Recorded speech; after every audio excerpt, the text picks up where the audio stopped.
Bienvenue sur Sagesse en évolution, votre espace pour explorer des idées qui transforment la manière dont nous vivons chaque jour. Dans un monde où les distractions, les obligations et le bruit ambiant menacent continuellement de détourner notre attention et de troubler notre paix intérieure, il est devenu plus essentiel que jamais de trouver un moyen de se reconnecter à soi-même. Imaginez un instant que, malgré le chaos qui vous entoure, vous puissiez accéder à un état de calme et de clarté inébranlable. Imaginez que, peu importe la pression des circonstances extérieures, vous puissiez cultiver un bien-être profond et durable. Cela semble presque utopique, non?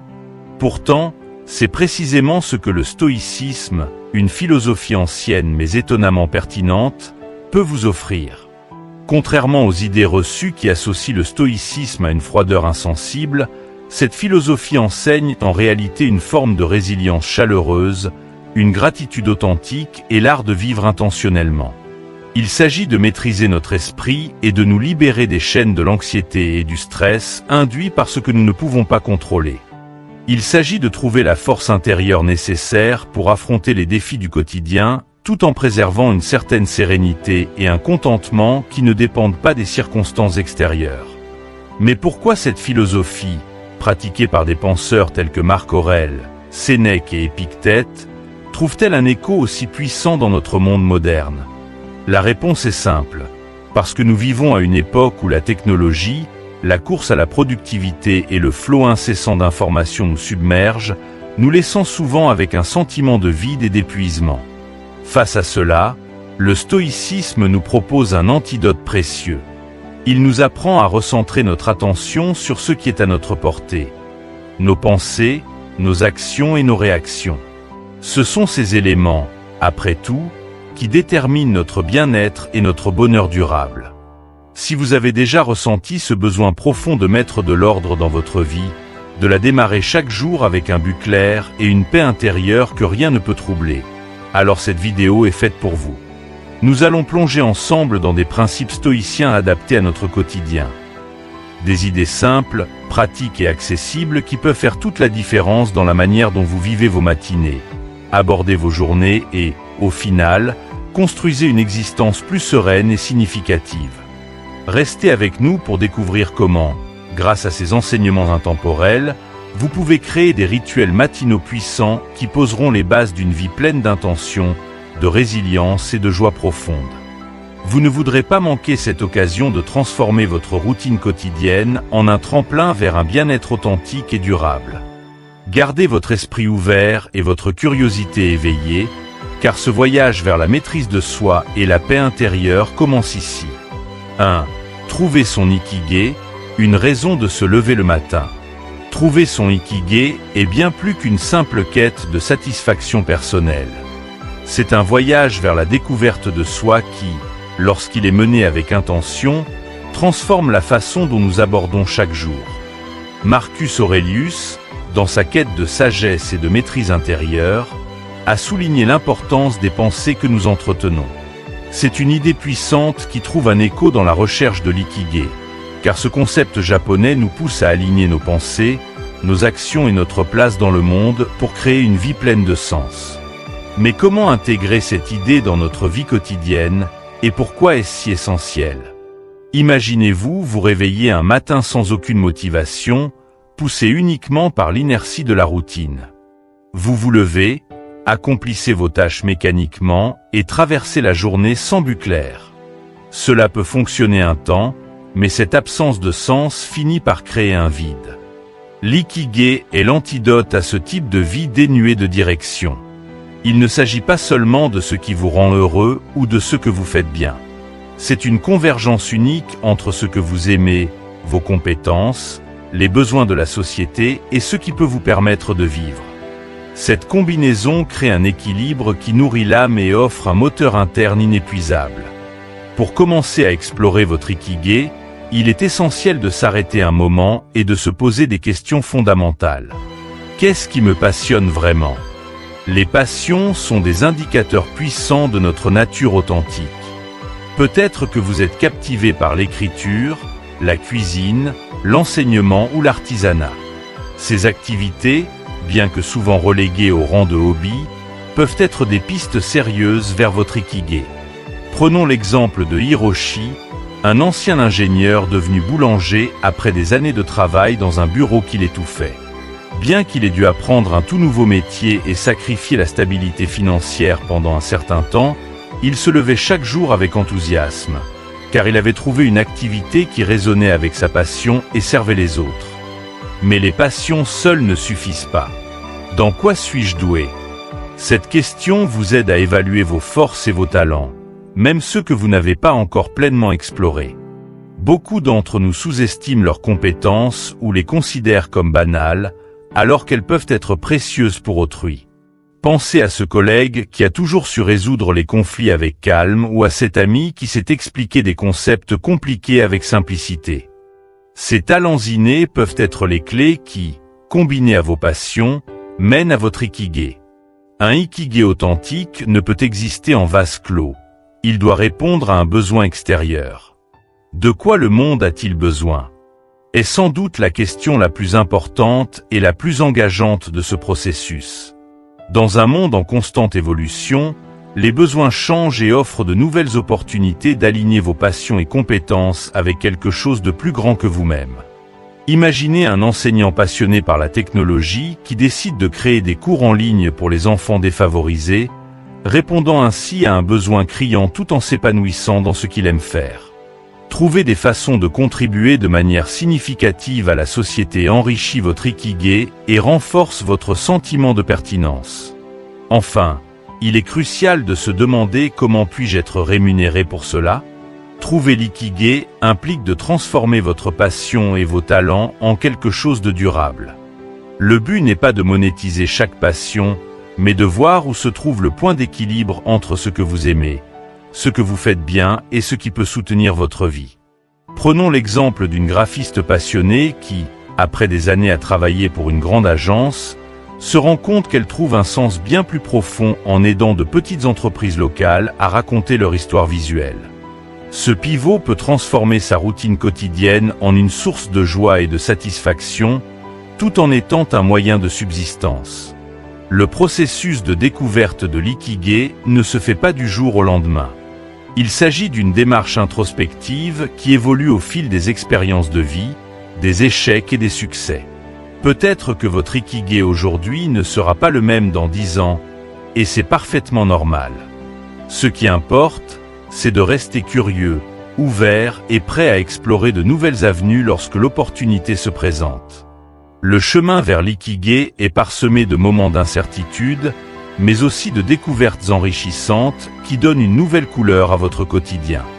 Chaque petite victoire, chaque ajustement, vous rapproche de cette sensation profonde de sens et de plénitude. En intégrant ce concept dans votre vie, vous commencez à voir la différence. Même les tâches les plus banales prennent un nouveau sens, car elles s'inscrivent dans le cadre d'un but plus grand. Vous êtes plus engagé dans vos relations, car vous n'êtes plus distrait par un sentiment de vide ou de confusion. Votre créativité s'épanouit, stimulée par un alignement de cœur et d'esprit. C'est ici que la magie de l'ikigai opère. Il ne s'agit pas seulement de ce que vous faites, mais de comment et pourquoi vous le faites. Alors, comment pouvez-vous commencer cette quête dès aujourd'hui ? Réservez un moment de calme pour réfléchir, notez vos réponses aux 4 questions essentielles, et ne vous pressez pas. Permettez-vous de rêver, d'explorer et de vous reconnecter à ce qui allume une flamme en vous. L'ikigai, comme le soulignent les philosophes stoïciens et les sages japonais, est un engagement à vivre pleinement, avec intention et gratitude. Il représente la promesse que chaque matin, vous pouvez vous lever non pas par habitude, mais avec une vraie raison d'être, prête à éclairer chaque pas de votre journée. Nous venons d'explorer l'importance de l'ikigai et comment il peut transformer la simple action de se lever le matin en un moment empreint de sens. Mais cette découverte de soi doit être soutenue par des pratiques qui garantissent un bon départ chaque jour. Pour cela, il est essentiel de savoir comment préparer vos soirées afin de poser les bases de matinées pleines d'intention. 2. Préparer la veille pour réussir le lendemain. L'importance de la préparation de la veille est souvent sous-estimée, mais elles constituent un pilier fondamental pour garantir des matinées productives et sereines. Ce que nous faisons avant de nous coucher peut avoir un impact profond sur la qualité de notre sommeil, notre niveau d'énergie et notre disposition mentale au réveil. Imaginez cela comme un athlète qui se prépare la veille d'une compétition importante. Il ne laisse rien au hasard. Il s'assure que tout est prêt, que son corps et son esprit sont détendus et prêts à relever le défi du lendemain. De la même manière, adopter une routine du soir structurée et apaisante peut transformer votre façon de commencer chaque jour. La première étape pour préparer votre matin est de couper court aux distractions numériques. Les écrans, que ce soit ceux de nos téléphones, tablettes ou télévisions, émettent une lumière bleue qui perturbe notre cycle naturel de sommeil. Cette lumière signale à notre cerveau qu'il est encore jour, retardant la libération de la mélatonine, l'hormone du sommeil. Mais ce n'est pas seulement une question de biologie. Le contenu que nous consommons avant de dormir peut également influencer notre humeur et nos pensées.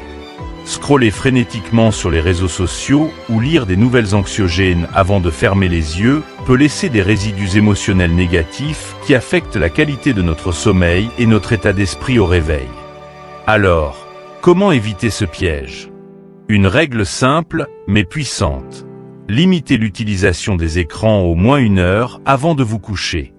À la place, choisissez des activités qui favorisent la relaxation et la préparation mentale. La lecture est une option de choix, surtout si elle porte sur des sujets qui inspirent et apaisent. Un livre de philosophie, une biographie ou même un roman captivant peuvent être des compagnons parfaits pour cette période.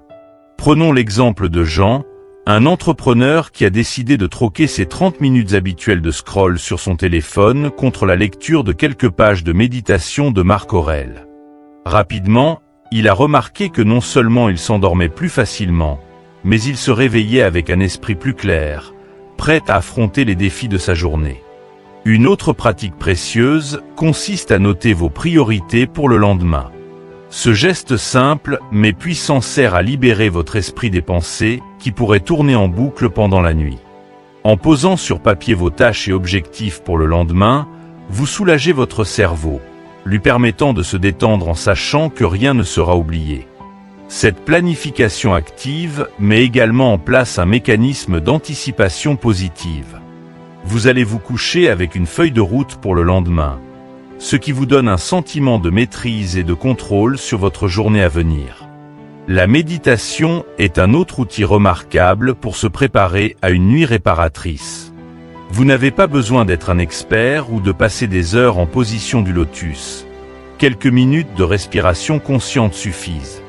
Fermez les yeux, prenez de profondes inspirations et expirez lentement. Concentrez-vous sur le moment présent, en laissant de côté les soucis et les préoccupations de la journée.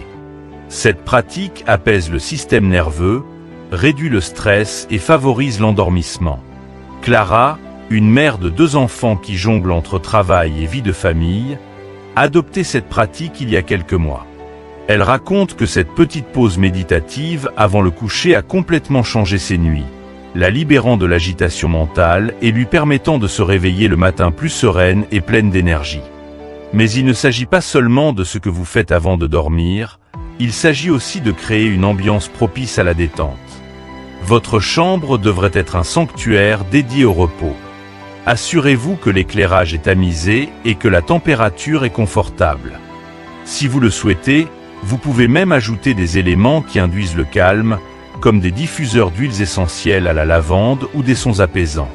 Ces détails peuvent sembler insignifiants, mais accumulés, ils créent un environnement où votre esprit et votre corps se sentent en sécurité et prêts à se déconnecter.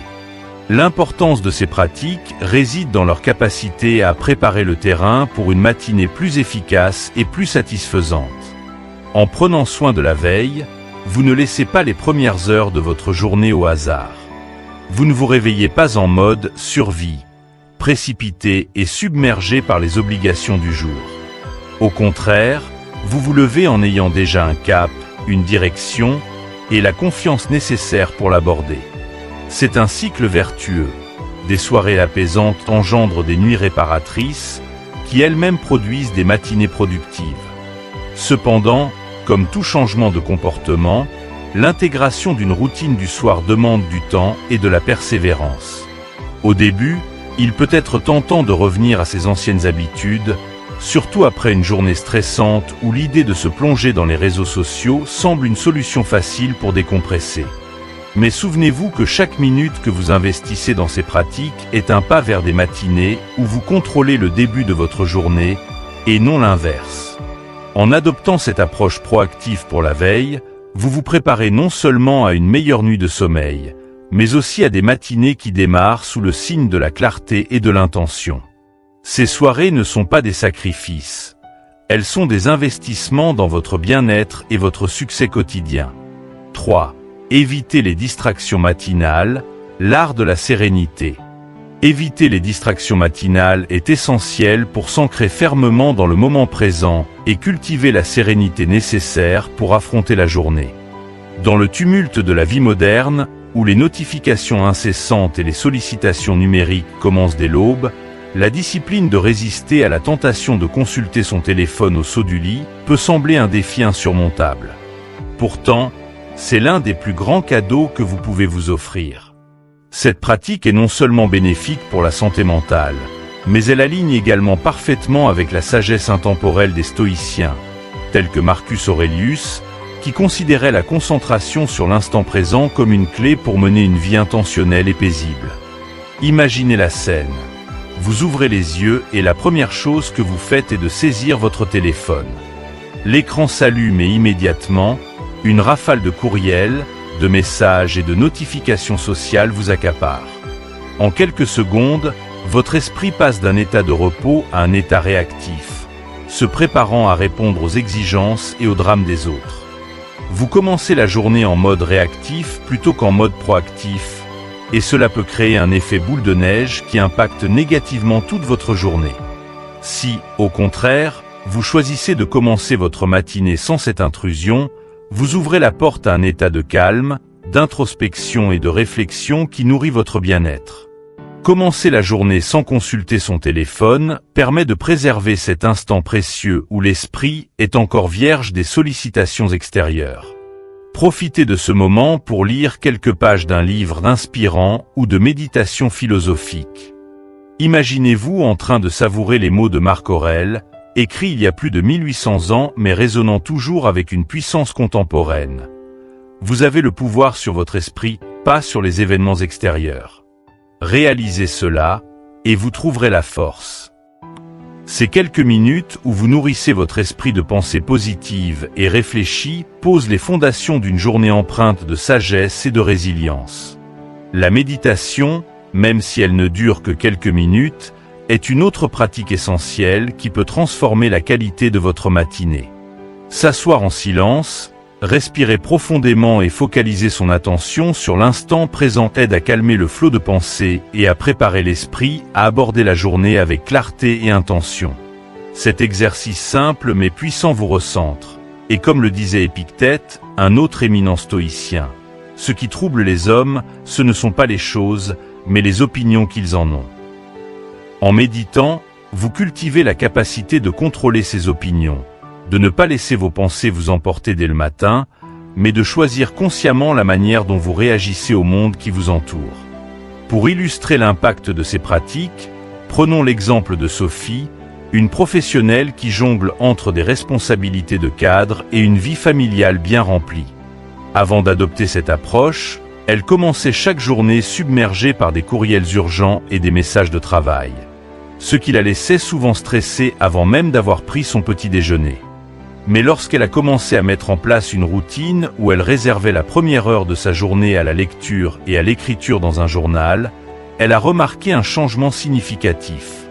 Son niveau de stress a diminué et elle se sentait plus en contrôle de sa journée, abordant chaque tâche avec une plus grande clarté d'esprit et une meilleure humeur. L'écriture est une autre pratique matinale qui peut enrichir cette période de calme. Tenir un journal où vous notez vos pensées, vos intentions pour la journée ou simplement des réflexions personnelles est un excellent moyen de fixer vos priorités et de clarifier vos objectifs.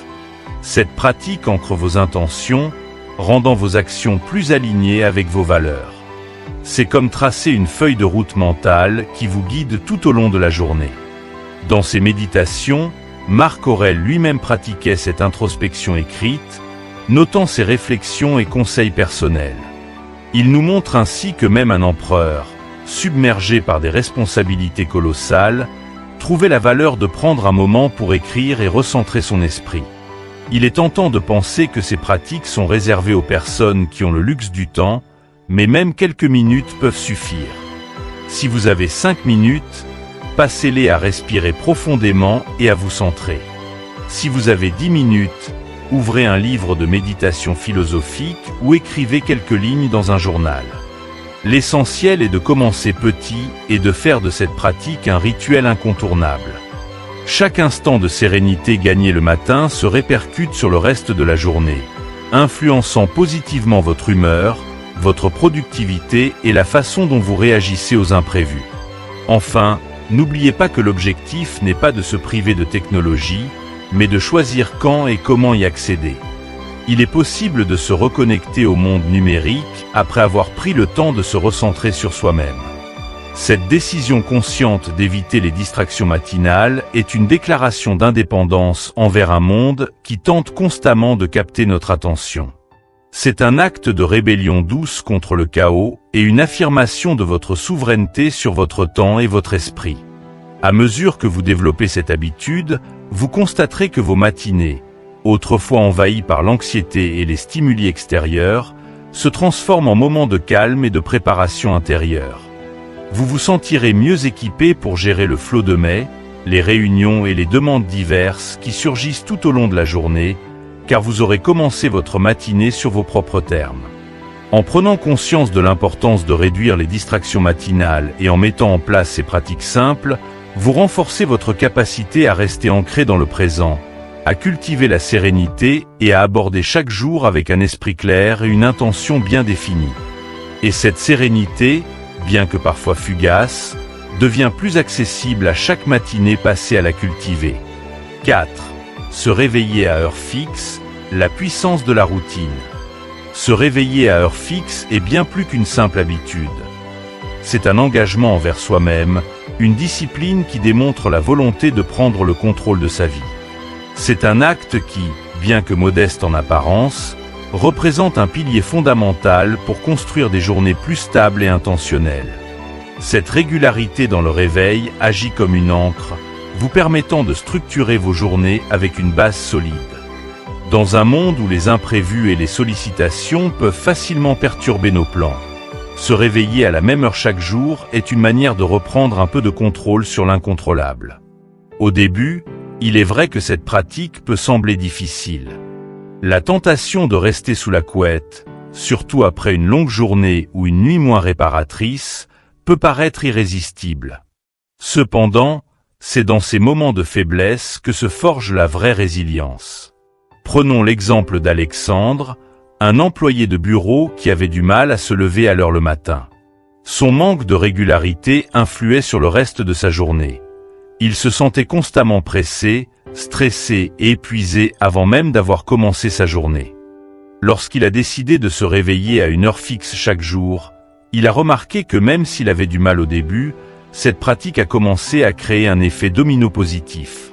Se lever tôt lui donnait le temps de prendre un petit déjeuner tranquille, de lire quelques pages d'un livre motivant et de méditer. Rapidement, il a commencé à aborder sa journée avec une attitude plus calme et plus proactive. Le réveil à heure fixe n'est pas seulement bénéfique pour la productivité, il est également crucial pour la santé mentale et physique. Le corps humain fonctionne selon des rythmes circadiens, ces horloges internes qui régulent notre cycle de sommeil et d'éveil. Lorsque nous maintenons une heure de lever constante, nous synchronisons notre horloge interne, ce qui améliore la qualité de notre sommeil et notre niveau d'énergie tout au long de la journée. Les réveils à des heures variables, en revanche, perturbent ces rythmes et peuvent entraîner des sentiments de fatigue chronique et de confusion. Pour ceux qui luttent avec cette discipline, il est important de commencer progressivement. Si vous avez l'habitude de vous réveiller à des heures très différentes, essayez d'ajuster progressivement votre horaire, par tranche de 15 à 30 minutes, jusqu'à atteindre leur idéal. La clé est de persévérer, même lorsque l'envie de céder à la facilité se fait sentir. Comme le disait Marc Aurèle, rien de grand n'a jamais été accompli sans persévérance. Chaque matin où vous respectez votre engagement envers vous-même, vous renforcez votre capacité à affronter les autres défis de la journée avec la même détermination. La puissance de la routine matinale ne réside pas seulement dans l'heure à laquelle vous vous levez, mais aussi dans ce que vous faites de ce temps gagné. Se réveiller tôt et à heure fixe ouvre la voie à des activités qui enrichissent l'esprit et le corps. Par exemple, consacrer 10 minutes à une série d'étirements ou à un exercice léger peut aider à éveiller votre corps et à stimuler votre circulation sanguine. Ces petites attentions matinales envoient un message clair à votre esprit. Je suis prêt à affronter cette journée avec intention. Au-delà des bienfaits immédiats sur la productivité et le bien-être, se lever à une heure fixe favorise le développement de qualités essentielles telles que la discipline, l'engagement et l'autonomie. C'est un rappel quotidien que vous avez le pouvoir de choisir comment commencer votre journée, et ce choix influence tout le reste. Contrairement à une journée où vous êtes propulsé hors du lit par la sonnerie de l'alarme en mode panique, se lever à une heure prédéfinie vous permet de débuter la journée en mode proactif et non réactif. Vous devenez le créateur de votre journée, et non la victime de ses circonstances. Prenons un exemple concret. Laura, une infirmière travaillant en horaire décalé, trouvait difficile de se réveiller à heure fixe, surtout après ses gardes de nuit. Mais elle a décidé de se lever à la même heure, même les jours de repos, afin de réguler son sommeil et d'améliorer son bien-être. Les premiers jours ont été pénibles, mais après quelques semaines, elle a remarqué que son humeur s'était nettement améliorée et qu'elle avait plus d'énergie pendant ses journées de travail. Cette régularité lui a permis de récupérer plus efficacement et de se sentir plus présente et attentive, même lors des journées les plus chargées. Pour soutenir cette pratique, il peut être utile de créer un environnement propice au sommeil et au réveil à heure fixe. Des détails simples, comme laisser un coin de vos rideaux légèrement ouvert pour que la lumière naturelle puisse filtrer le matin, peuvent rendre le réveil plus doux. Ou encore, préparez votre espace de la veille. Posez votre livre préféré sur la table de chevet ou préparez votre tenue pour la journée. Ces petits gestes facilitent le passage de la nuit au jour et rendent le réveil moins abrupt. La régularité dans le lever devient alors un pilier autour duquel tout le reste peut s'organiser. Lorsque vous vous levez de manière cohérente, vous constatez que d'autres aspects de votre vie deviennent eux aussi plus stables et plus prévisibles. Cela crée un effet d'entraînement où d'autres bonnes habitudes peuvent s'enraciner plus facilement, qu'il s'agisse de l'exercice physique, de la méditation ou de la planification de vos objectifs quotidiens. Cette routine devient une déclaration silencieuse mais puissante. Vous choisissez de vivre votre vie avec intention, un matin à la fois. 5. S'accorder de la compassion. S'accorder de la compassion est une étape souvent négligée dans la quête d'une vie disciplinée et intentionnelle. Pourtant, elle est essentielle pour maintenir la motivation et assurer un progrès constant. Beaucoup de personnes, lorsqu'elles s'engagent à adopter de nouvelles habitudes, comme se réveiller à une heure fixe ou structurer leur matinée, tombent dans le piège de l'autocritique excessive lorsqu'elles échouent. Elles se disent que chaque échec est une preuve de faiblesse ou un signe qu'elles ne sont tout simplement pas faites pour la discipline. Cependant, Marcus Aurelius, grand stoïcien et empereur romain, nous rappelle que la patience envers soi-même est une vertu et non un défaut. Apprendre à être indulgent avec soi-même, c'est s'armer pour un parcours de croissance durable. La réalité est que l'échec fait partie intégrante du chemin vers le changement. Personne ne réussit à maintenir de nouvelles habitudes sans accroc.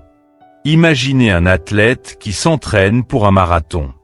Il sait qu'il y aura des jours où ses jambes sembleront lourdes, où le souffle sera court et où la motivation manquera. S'il se blâme ou se décourage à chaque entraînement difficile, il risque de perdre de vue l'objectif global. De la même manière, s'accorder de la compassion après un matin où l'on a cédé à l'envie de dormir un peu plus longtemps est essentiel pour rester sur le chemin du progrès. Prendre une profonde respiration et se dire que demain est un nouveau jour est plus qu'un simple cliché. C'est une pratique qui démontre de la résilience et un amour-propre bienveillant. Par exemple, Sarah, une mère qui jongle entre sa carrière et ses enfants, s'est donné le défi de se lever chaque matin à 6 heures pour méditer et écrire dans son journal. Cependant, après une nuit de sommeil interrompue par ses jeunes enfants, il lui est arrivé de rester au lit plus longtemps. Plutôt que de se reprocher cette défaillance, elle a appris à accepter ces moments et à se dire que sa valeur ne se mesurait pas à une performance parfaite. Cette acceptation lui a permis de maintenir son engagement à long terme, car elle savait qu'elle pouvait toujours reprendre son rituel le lendemain sans culpabilité. Être patient avec soi-même, c'est comprendre que la discipline et la compassion ne s'opposent pas. Elles se complètent. La rigueur nous pousse à nous améliorer, tandis que la compassion nous permet de continuer à avancer même après un échec. Sans cette compassion, la discipline peut rapidement se transformer en une tyrannie intérieure, où la moindre déviation devient une source de honte et de découragement. Cette rigidité est contre-productive, car elle peut mener à l'abandon complet des bonnes habitudes. L'une des clés pour s'accorder de la compassion est de changer notre dialogue intérieur. Lorsqu'une erreur est commise, au lieu de se dire « je n'ai pas de volonté » ou « je n'y arriverai jamais », essayez de reformuler en « aujourd'hui, ça n'a pas fonctionné comme prévu, mais je suis sur la bonne voie » ou « je mérite de la patience », comme je le ferais pour un ami qui traverse la même chose. Cet exercice peut sembler simple, mais il est incroyablement puissant. Il nous sort du cycle négatif de l'autocritique et nous replace sur la voie du progrès, nourri par l'acceptation et la persévérance. Un autre aspect fondamental de la compassion envers soi-même est de reconnaître que nous sommes des êtres humains, non des machines.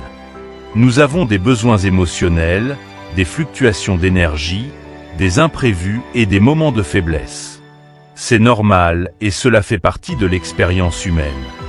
Les stoïciens eux-mêmes, bien qu'ils prêchaient la discipline, reconnaissait que l'homme devait composer avec ses émotions et ses limites. Marc Aurèle lui-même écrivait sur l'importance de ne pas se torturer pour ses imperfections, mais de les utiliser comme un tremplin pour la croissance. Si un empereur aux responsabilités écrasantes pouvait se permettre cette indulgence, pourquoi pas nous? Dans la pratique, il peut être utile de créer un rituel de rattrapage. Si un matin ne se passe pas comme prévu, que pouvez-vous faire pour vous réancrer dans votre journée? Peut-être qu'au lieu de la méditation ou de l'écriture que vous aviez prévu de faire au lever, vous pouvez vous offrir quelques minutes de silence et de respiration pendant votre pause déjeuner. Ces ajustements montrent que même si la perfection n'a pas été atteinte, l'intention de rester fidèle à ses valeurs et objectifs demeure. Cela démontre que la persévérance prime sur la perfection. Il est aussi important de se rappeler que la croissance est rarement linéaire. Comme dans la nature, elle se fait de façon organique, avec des hauts et des bas. Les matins où vous céderez à la tentation de rester au lit un peu plus longtemps peuvent être perçus non comme des échecs, mais comme des signaux que quelque chose doit être ajusté. Peut-être est-ce un rappel que vous avez besoin de plus de repos, ou que votre corps vous demande une pause. L'écoute attentive de ces signaux et l'acceptation de leur existence renforcent votre résilience à long terme. Enfin, sachez que la compassion envers soi-même a un effet de contagion. Lorsque vous vous traitez avec bienveillance, cela a un impact sur la façon dont vous interagissez avec les autres. Vous devenez plus compréhensif et patient envers les échecs et les défis des autres, car vous avez appris à naviguer les vôtres avec grâce. Cette attitude crée un cercle vertueux de respect et d'empathie qui contribue à une vie plus harmonieuse. La pratique de la compassion envers soi-même est donc un atout précieux sur le chemin de l'amélioration personnelle. Elle nous permet de nous rappeler que, malgré nos aspirations à la discipline et à la rigueur, nous sommes avant tout humains, et que la bienveillance envers soi-même est la clé pour persévérer et progresser. 6. Petits actes de discipline. Les petits actes de discipline sont souvent négligés parce qu'ils semblent insignifiants ou trop simples. Pourtant, ces gestes discrets ont un impact profond sur notre esprit et notre façon d'aborder la vie. Faire son lit, par exemple, est l'un de ces actes modestes mais puissants qui peut sembler trivial à première vue. Pourtant, il encapsulait une vérité essentielle. Ce que nous faisons dans les petits détails de notre vie détermine souvent notre capacité à gérer les grandes responsabilités. Chaque matin, lorsque vous tirez la couette et lissez les draps, vous ne faites pas que ranger votre chambre. Vous envoyez un message clair à votre esprit: je commence cette journée avec ordre et détermination. Prenons l'exemple de John, un jeune étudiant en pleine préparation de ses examens. Chaque matin, avant même de toucher à ses manuels, il prenait quelques minutes pour faire son lit et ranger son bureau. Cet acte, bien que simple, lui donnait un sentiment d'accomplissement immédiat, renforçant sa motivation pour le reste de la journée. Il a constaté que cette petite victoire matinale lui donnait la confiance nécessaire pour affronter des tâches plus complexes, comme étudier pendant des heures ou composer des dissertations. C'est là que réside la force des petits actes de discipline.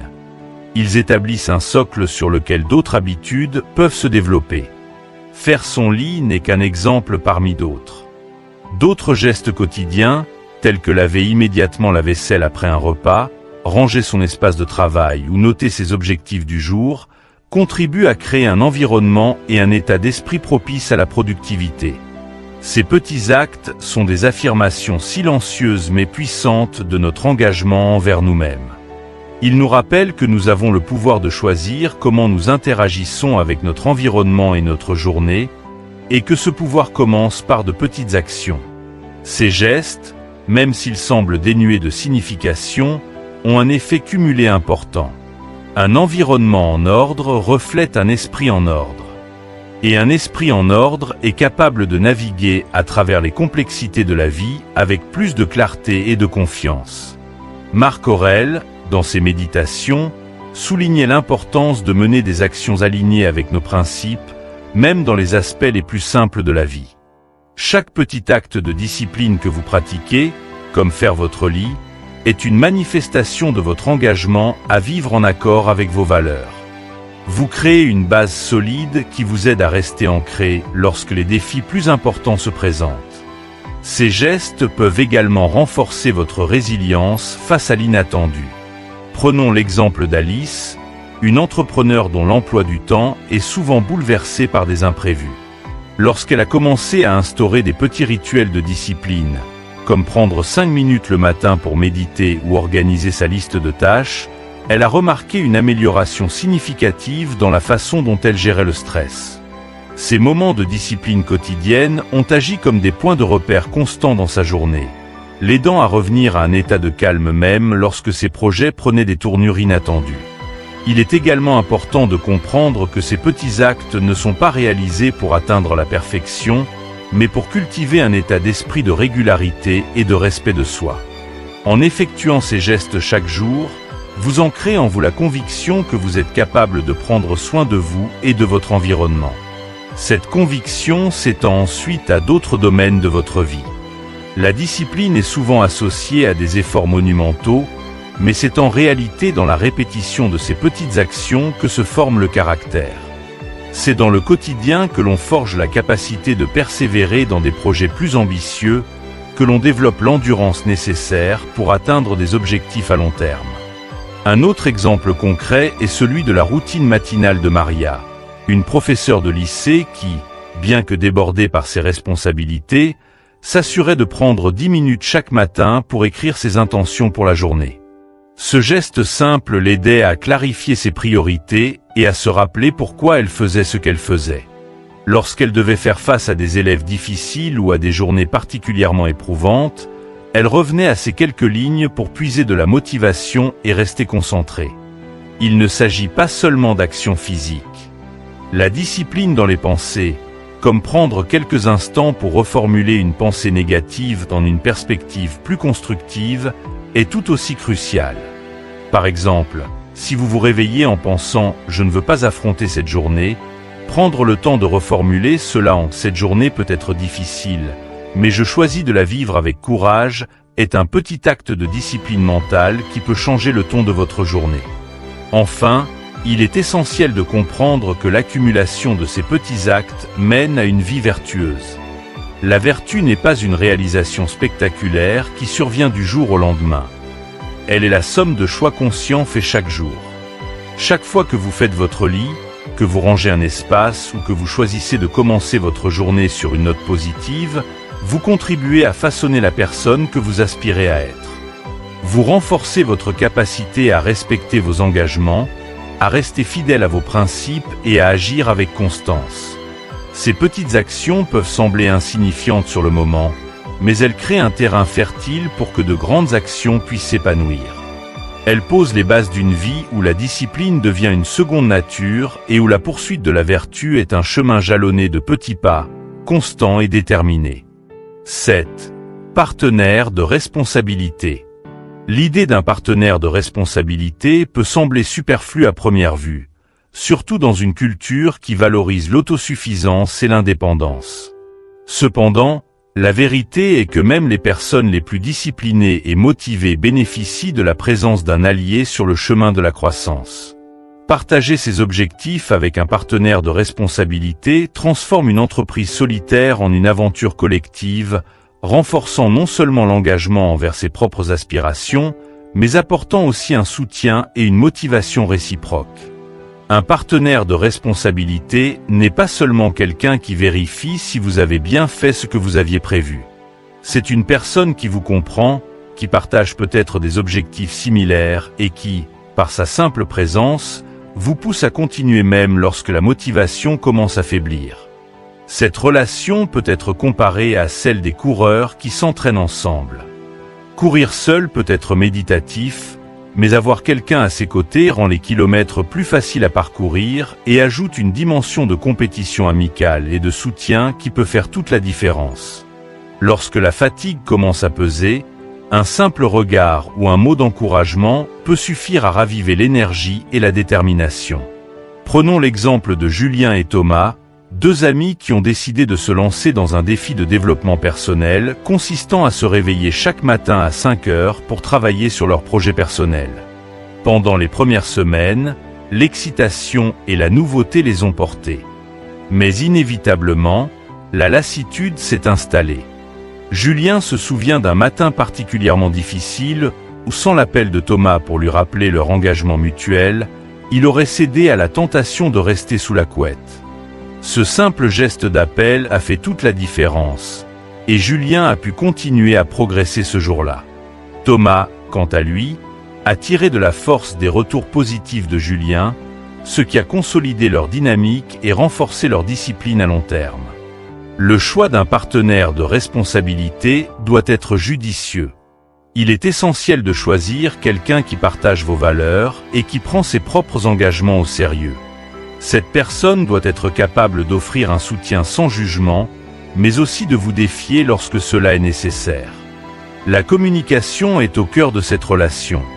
Il est important de fixer des attentes claires, de discuter des objectifs respectifs et de s'accorder sur la fréquence des suivis.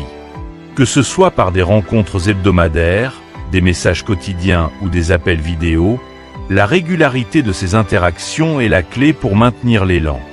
Cette pratique ne se limite pas à un soutien moral. Elle est ancrée dans une philosophie de communauté et de partage qui était déjà chère aux stoïciens. Marc Aurèle, malgré ses fonctions d'empereur, savait que l'apprentissage et l'amélioration de soi n'étaient pas des voyages solitaires. Il s'entourait de conseillers et cherchait à échanger des idées pour grandir en sagesse et en vertu. De la même manière, un partenaire de responsabilité offre des perspectives que vous ne pourriez pas voir seul. Il peut pointer des faiblesses, suggérer des améliorations et applaudir vos réussites, même lorsque vous avez du mal à les reconnaître vous-même. Prenons l'exemple de Léa, qui voulait instaurer une routine d'écriture quotidienne pour progresser dans la rédaction de son roman. Bien qu'elle ait commencé avec beaucoup d'enthousiasme, elle a rapidement été rattrapée par le doute et le manque de motivation. C'est là qu'intervient son amie Sophie, qui, tout en travaillant sur ses propres projets créatifs, a convenu de lire quelques pages de Léa chaque semaine et de lui donner un retour constructif.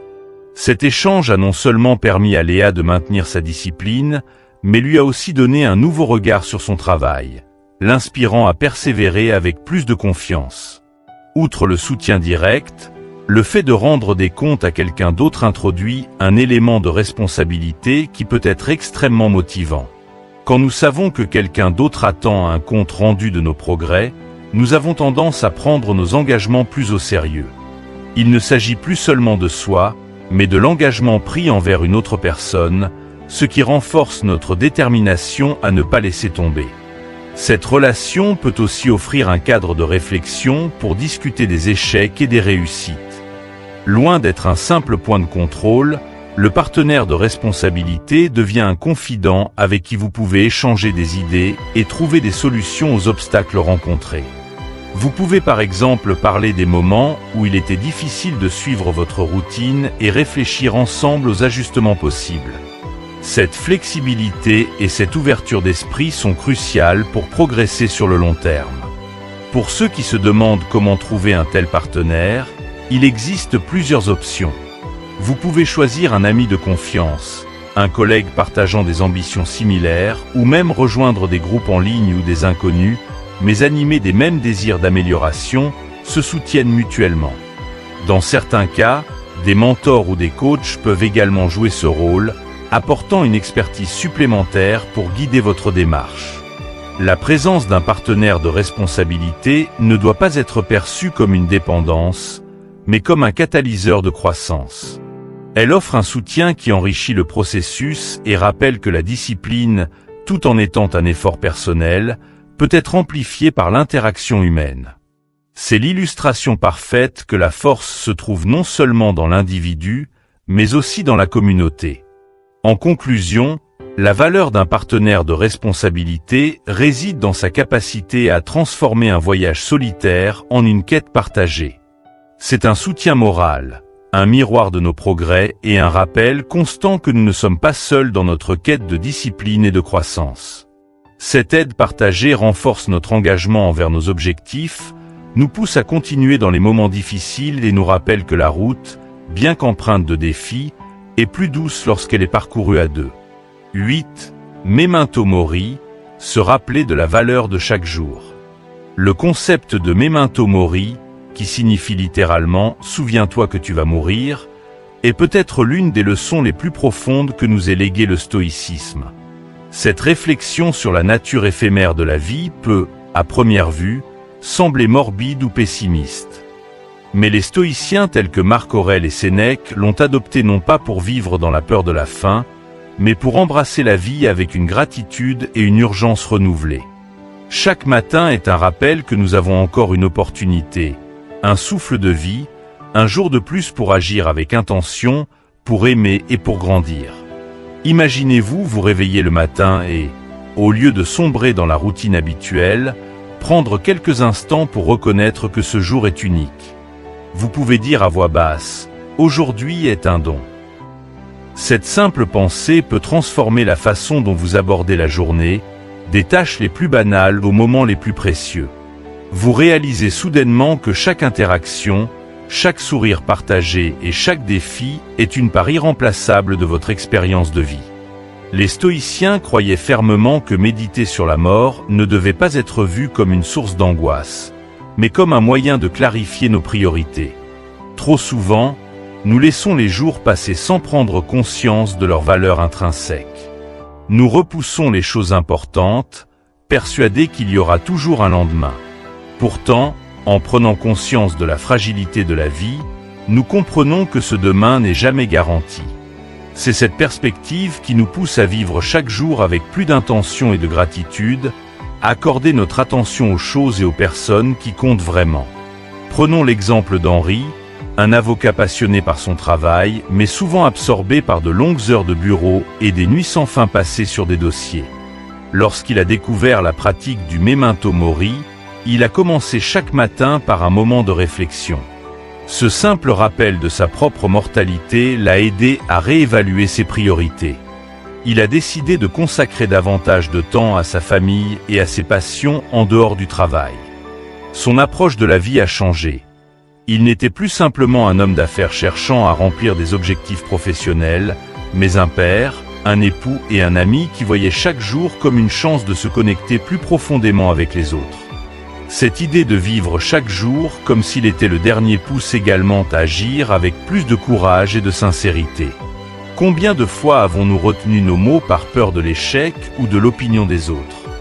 La pratique du memento mori nous rappelle que le temps est trop précieux pour être gaspillé en hésitations inutiles. Par exemple, dire « je t'aime » à quelqu'un, exprimer sa gratitude, ou même demander pardon deviennent des actions naturelles et urgentes lorsque l'on se souvient que la vie est incertaine. Marc Aurèle, dans ses méditations, écrivait « Vous pourriez quitter la vie maintenant. Que cela détermine ce que vous faites, dites et pensez. » Ce conseil est un puissant antidote à la procrastination et à l'apathie. Il nous rappelle que la vie ne doit pas être vécue comme une série de jours monotones où l'on repousse à plus tard nos rêves et nos aspirations. Au lieu de cela, chaque jour devient une chance de se rapprocher de ses objectifs, de créer des souvenirs et de tisser des liens qui enrichissent notre existence. La pratique du memento mori peut également être un remède à l'insatisfaction et au mécontentement. Dans notre monde moderne, où la comparaison sociale et la recherche constante de plus de succès, plus d'argent, plus de reconnaissance sont devenues la norme, il est facile de perdre de vue l'essentiel. Se rappeler la brièveté de la vie peut nous aider à voir la richesse déjà présente autour de nous. L'air frais d'un matin, un rayon de soleil, une conversation sincère. Ces petites choses prennent une importance immense lorsque l'on se rappelle qu'elles ne dureront pas éternellement. Le memento mori encourage également la simplicité et la présence. Au lieu de se précipiter d'une tâche à l'autre ou de vivre dans l'anticipation constante de l'avenir, on apprend à savourer chaque moment. Prenons l'exemple de Céline, une photographe passionnée par la capture de la beauté simple de la vie quotidienne. Elle pratiquait le memento mori en se disant chaque matin « Aujourd'hui, je vais voir le monde comme si c'était la dernière fois ». Cette perspective a enrichi son art, car elle trouvait la beauté dans des détails que beaucoup auraient ignorés. Une goutte de pluie sur une feuille, un sourire échangé dans la rue. Cultiver cette conscience de la mortalité ne signifie pas ignorer les responsabilités quotidiennes, mais plutôt les aborder avec un nouveau regard. Faire son travail, s'occuper de sa famille, et même gérer des situations stressantes prend un autre sens lorsque l'on sait que chaque moment est unique et irremplaçable. Cette conscience aide aussi à relativiser les petits tracas et frustrations. Un retard, un échec mineur ou un désaccord prennent moins d'importance lorsque l'on se rappelle que la vie est trop courte pour se laisser submerger par ces détails. Pour intégrer la pratique du memento mori dans votre routine, vous pouvez commencer par de petits rituels. Peut-être un moment de réflexion au réveil, où vous respirez profondément et reconnaissez la chance d'avoir un jour de plus. Vous pourriez aussi choisir un objet symbolique, comme une bougie que vous allumez chaque matin en signe de gratitude, ou même un simple rappel écrit sur votre bureau, « Souviens-toi de vivre ». Se rappeler la valeur de chaque jour par le prisme du memento mori n'est pas une injonction à vivre dans la peur, mais plutôt une invitation à célébrer la vie. Cette perspective peut transformer notre quotidien et nous pousser à vivre avec plus de passion, d'authenticité et de présence. En conclusion, le memento mori est un guide vers une vie intentionnelle et enrichissante. Il nous apprend à ne pas prendre le temps pour acquis, à savourer chaque instant et à agir avec une clarté qui honore la fragilité de notre existence. En intégrant cette pratique, chaque matin devient plus qu'un simple début de journée. Il devient une déclaration de gratitude et de détermination à vivre pleinement. 9. La visualisation négative, préparer l'esprit au défi. La visualisation négative, ou premeditatio malorum en latin, est une pratique stoïcienne qui peut transformer la manière dont nous abordons les défis de la vie. À première vue, cela peut sembler contre-intuitif. Pourquoi imaginer volontairement les pires scénarios possibles? N'est-ce pas s'inviter à l'inquiétude et au stress? En réalité, les stoïciens ont compris que cette pratique, loin d'encourager le pessimisme, forgeait la résilience et une profonde appréciation de la vie.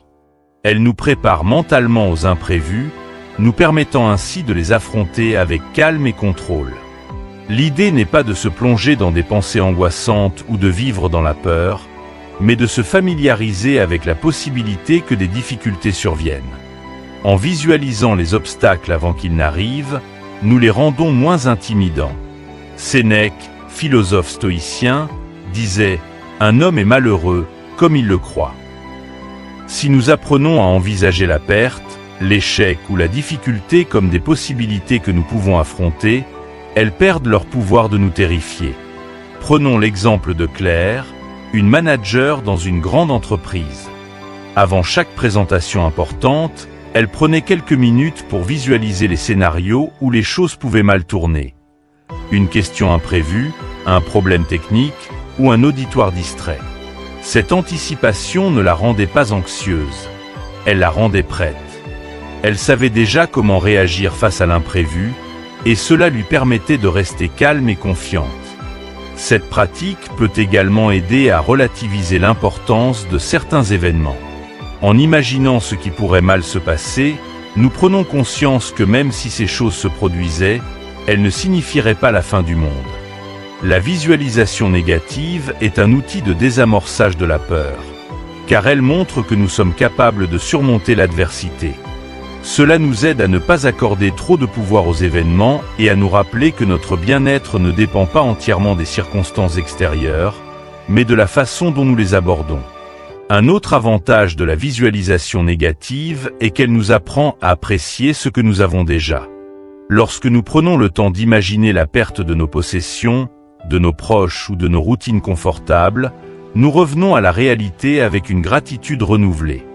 Marc Aurèle, dans ses méditations, écrivait « Commence chaque journée en pensant à la chance que tu as de vivre, de respirer, de penser, de profiter et d'aimer. » En se rappelant que tout ce que nous tenons pour acquis peut disparaître, nous développons un sentiment d'urgence et de joie à profiter pleinement de ce que nous avons. Prenons l'exemple de Philippe, un père de famille qui menait une vie bien remplie, souvent accaparé par son travail et les obligations domestiques. Chaque soir, avant de se coucher, il passait quelques instants à imaginer ce que sa vie serait sans ces moments de routine, comme lire une histoire à ses enfants ou partager un repas avec sa femme.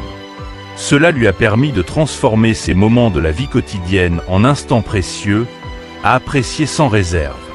Cette pratique l'a aidé à se reconnecter à ce qui était vraiment important et à ne plus se laisser emporter par le stress du travail ou les petites contrariétés. La visualisation négative prépare également l'esprit à gérer les revers avec un niveau de détachement plus grand. Imaginez que vous vous êtes préparé mentalement à l'éventualité de perdre un emploi, d'essuyer un refus ou de faire face à un obstacle majeur. Si l'un de ces événements se produit, l'impact émotionnel est atténué parce que vous l'avez déjà vécu de façon anticipée dans votre esprit. Cela vous permet de réagir de manière réfléchie, plutôt que de céder à la panique ou au désespoir. En fait, c'est un moyen de s'entraîner à cultiver la sérénité face à l'incertitude, un trait essentiel de la philosophie stoïcienne. En pratique, la visualisation négative peut être intégrée dans votre routine matinale ou dans un moment de calme pendant la journée. Prenez 5 minutes pour fermer les yeux et imaginer un scénario dans lequel un événement inattendu se produit. Réfléchissez à la manière dont vous pourriez y répondre, aux ressources dont vous auriez besoin et à l'état d'esprit que vous souhaiteriez adopter. Par exemple, si vous vous préparez à une réunion importante, imaginez que votre présentation ne se déroule pas comme prévu. Visualisez-vous réagissant avec calme, reformulant vos arguments et reprenant le contrôle de la situation. Ce type de préparation mentale vous renforce et vous rappelle que vous êtes capable de naviguer à travers des eaux troubles. Il est important de souligner que la visualisation négative ne consiste pas à imaginer les pires scénarios pour s'y complaire ou s'y morfondre, mais plutôt à se préparer à y faire face de manière constructive.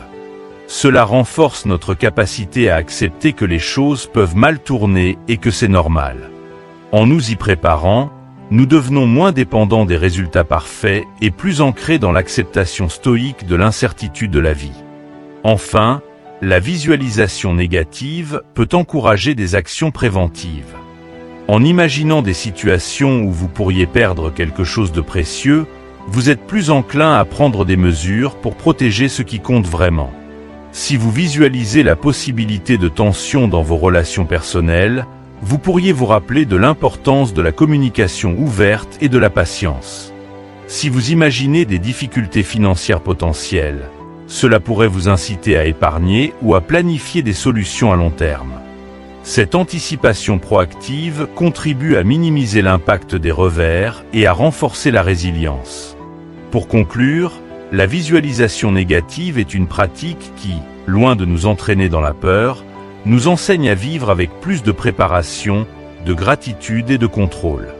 En cultivant cette anticipation mentale, nous nous armons contre la panique face à l'inattendu et développons la capacité de répondre aux défis de la vie avec calme et sagesse. Elle nous permet de voir chaque journée comme une opportunité d'agir avec intention, en appréciant ce que nous avons et en étant prêts à affronter ce que l'avenir nous réserve. 10. Finir la journée avec gratitude. Terminer la journée avec un sentiment de gratitude est l'une des pratiques les plus puissantes et apaisantes que l'on puisse adopter.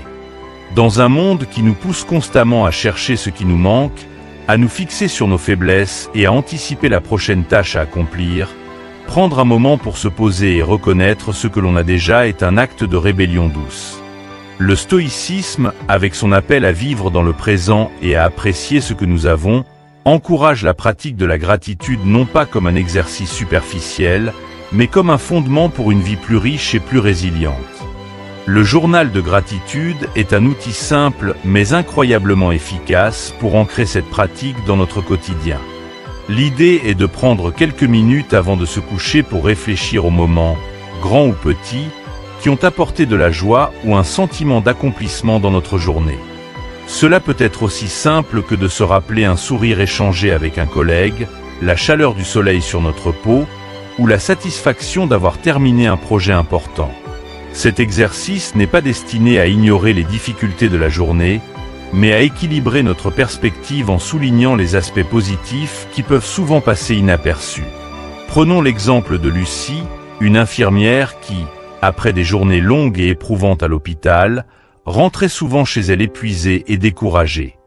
Lorsqu'elle a commencé à tenir un journal de gratitude, elle a remarqué un changement subtil mais puissant dans son état d'esprit. Au lieu de se concentrer uniquement sur le stress et la fatigue, elle prenait le temps de noter des moments précieux. La reconnaissance d'un patient, une plaisanterie partagée avec un collègue, ou même la simple satisfaction d'avoir aidé quelqu'un dans une situation difficile. Cette habitude a transformé ses nuits et l'a aidé à trouver un sommeil plus paisible, car elle allait se coucher avec un cœur plus léger et un esprit apaisé. La gratitude agit sur notre cerveau de manière similaire à une méditation. Elle réduit le stress, améliore la qualité du sommeil et augmente notre résilience émotionnelle. En cultivant la gratitude, nous entraînons notre cerveau à se concentrer sur le positif et à trouver la beauté dans le quotidien. Cette pratique régulière change la façon dont nous percevons le monde et les défis que nous rencontrons. Au lieu de se sentir accablés par ce qui manque ou par ce qui va mal, nous commençons à reconnaître et à apprécier ce qui est là, ce qui est bon et ce qui mérite d'être célébré. Tenir un journal de gratitude ne demande pas un investissement énorme de temps.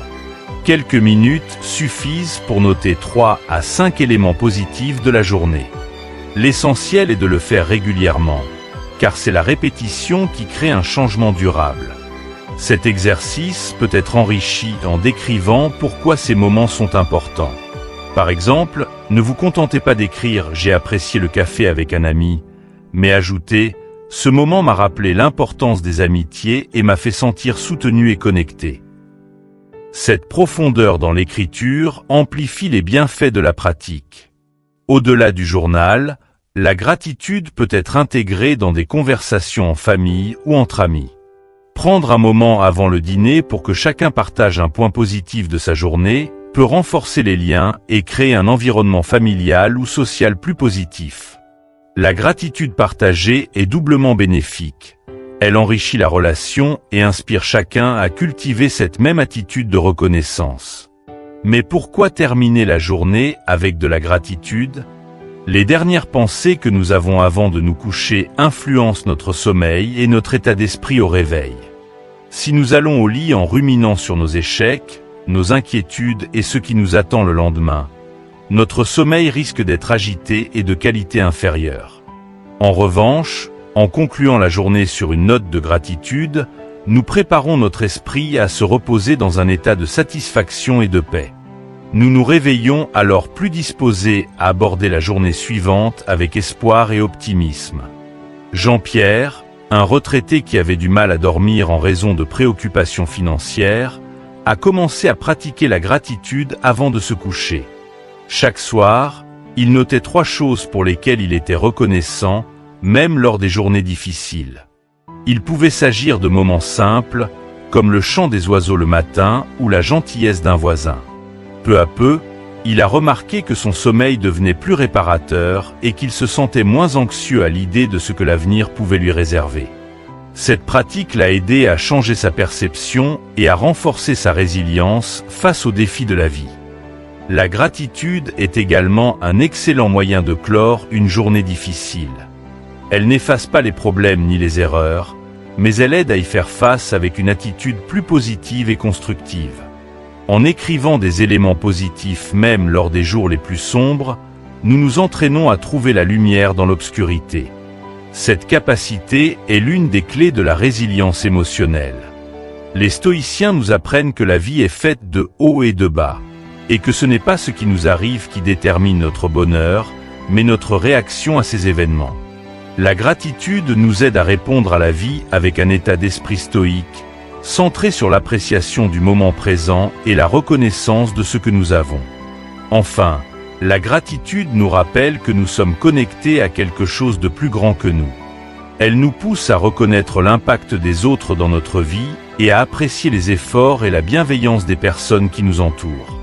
Cela peut nous encourager à exprimer cette reconnaissance à travers des mots ou des actions, renforçant ainsi nos relations et créant un cercle vertueux de gentillesse et de soutien mutuel. Pour conclure, finir la journée avec de la gratitude est une pratique simple mais transformatrice. Elle nous aide à clore la journée sur une note de satisfaction, prépare notre esprit pour un sommeil paisible et renforce notre capacité à affronter le lendemain avec un cœur plein d'espoir. En cultivant la gratitude, nous faisons de chaque journée, qu'elle soit ordinaire ou difficile, un chapitre digne d'être apprécié. En adoptant ces pratiques stoïciennes au quotidien, nous faisons bien plus que simplement structurer nos journées. Nous choisissons de vivre avec intention, résilience et gratitude. Ces principes anciens, testés et éprouvés par le temps, offrent un cadre solide pour aborder les défis modernes avec calme et assurance. Commencer sa journée en alignant ses actions sur ses valeurs profondes, préparer la veille pour un matin paisible, cultiver la discipline à travers de petits gestes et reconnaître la puissance des liens humains à travers des partenaires de responsabilité sont autant de moyens de renforcer notre esprit. La pratique du memento mori nous rappelle la précieuse fragilité de chaque instant, tandis que la visualisation négative nous prépare à affronter l'inconnu avec confiance. Enfin, terminer la journée sur une note de gratitude transforme même les jours les plus ordinaires en source de contentement et de paix. Rappelez-vous, chaque matin est une opportunité de se rapprocher de la meilleure version de soi-même, celle qui agit avec intégrité, qui est prête à affronter les défis sans crainte et qui trouve de la joie dans la simplicité. Ces pratiques ne transforment pas la vie du jour au lendemain, mais elles façonnent progressivement une existence où l'on se sent en paix avec soi-même et aligné avec ses principes. C'est une vie où chaque moment, qu'il soit calme ou tumultueux, est accueilli avec l'esprit tranquille et le cœur reconnaissant. En intégrant ces stratégies, vous découvrirez le pouvoir de vivre en harmonie avec les valeurs du stoïcisme. Chaque matin devient une plateforme pour construire la résilience, chaque journée une toile où peindre votre propre version de la vertu et de la sagesse. Ce cheminement, bien que ponctué de défis, est une aventure qui vous rapproche de ce qui compte réellement. La satisfaction d'une vie vécue intentionnellement, où l'on embrasse le moment présent tout en restant prêt pour l'avenir. Si ces pratiques résonnent en vous et que vous souhaitez poursuivre ce voyage vers une vie plus équilibrée et épanouie, je vous invite à rejoindre notre communauté en ligne. Votre soutien est précieux pour faire grandir Sagesse en évolution et pour que nous puissions continuer à explorer ensemble ces enseignements intemporels. N'oubliez pas d'aimer la vidéo, de la partager avec vos amis et de vous abonner à la chaîne. Cliquez également sur la cloche de notification pour ne rien manquer des prochaines vidéos qui vous aideront à approfondir votre compréhension et à appliquer ces stratégies stoïciennes au quotidien. Ensemble, avançons vers une vie plus consciente, résiliente et remplie de gratitude. Merci de faire partie de cette aventure et à bientôt sur Sagesse en évolution.